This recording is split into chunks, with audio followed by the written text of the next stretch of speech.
So hello guys, আসসালামু আলাইকুম সবাই। গাইস কেমন আছেন সবাই? সো আপনারা বলতে পারেন যে এই প্ল্যানটা এখানে কি করছে। সো আমি সেটাই বলবো আজকে। সো এই প্ল্যানটা আমি এখানে চালিয়ে নিয়েছি।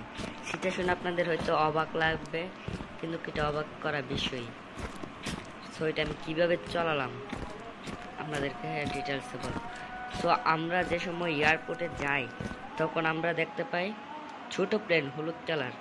যখন ছোট প্লেনের জায়গায় এই প্লেনটা থাকে, তাহলে আমরা এই প্লেনটা চালাতে পারবো।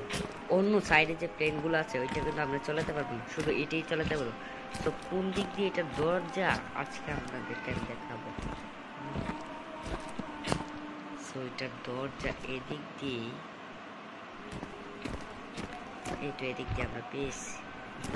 এটা এই দরজাটার বরাবর, উপরে দরজাটা বরাবর আসলে আপনারা পেয়ে যাবেন।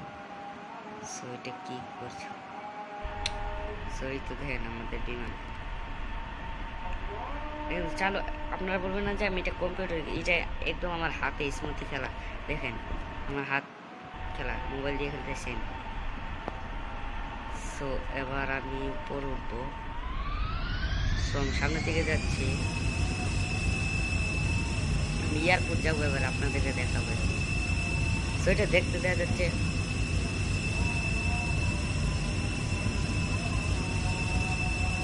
তো এয়ারপোর্টের মাঠটা অনেক ছোট, সম্ভবত ওইখানে ল্যান্ড করতে পারবো না। এর জন্য আমাকে অন্য কোনো জায়গায় ল্যান্ড করতে হবে। কোথায় যাওয়া যায়? সো আমি উপরে উঠেছি, শুধু এক কোণে।